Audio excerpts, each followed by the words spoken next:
આગળ વાત કરીએ તો જૂનાગઢમાં આવતા 3 મહિનામાં ગિરનારના જંગલોમાં સિંહ દર્શન થઈ શકશે। આ જાહેરાત રાજ્યના મુખ્ય પ્રધાન વિજય રૂપાણી કરી છે। આ ઉપરાંત ધારીના આંબરડીમાં પણ સિંહ દર્શન થઈ શકશે તેવી પણ યોજના છે। ટુરિઝમ ઉદ્યોગનો વિકાસ થાય તે માટે રાજ્ય સરકાર દ્વારા આ જાહેરાત કરાઈ છે। તો ધારીના આંબરડીમાં પણ સિંહ દર્શન થશે તેવું સીએમએ કહ્યું છે। ગીરના જંગલોમાં હવે સિંહ દર્શન થઈ શકશે તેવી જાહેરાત સીએમ રૂપાણીએ કરી છે।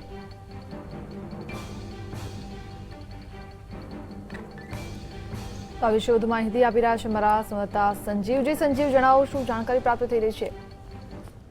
અચ્છા કૃષ્ણ, આમ તો છેલ્લા 4 મહિનાથી જૂનાગઢ વન વિભાગ દ્વારા ગિરનારના જંગલમાં સિંહ દર્શનની મંજૂરી આપવા માટેની દરખાસ્ત રાજ્ય સરકારને મોકલવામાં આવી હતી। વર્ષ 2014માં જ્યારે સિંહની ગણતરી હાથ ધરવામાં આવી ત્યારે ગિરનાર અને આસપાસના જંગલમાં 38 જેટલા સિંહ માલુમ પડ્યા હતા અને આજે પણ જૂનાગઢ અને આસપાસના વિસ્તારોમાં અનેક જગ્યાએ સિંહ અને સિંહણના દર્શન થતા હોય આવા સમાચારો મળતા રહે છે અને એને સમર્થન પણ મળતું રહે છે। જેના ભાગરૂપે પ્રવાસન ક્ષેત્રને વેગ આપવા રાજ્ય સરકારને દરખાસ્ત કરવામાં આવી હતી।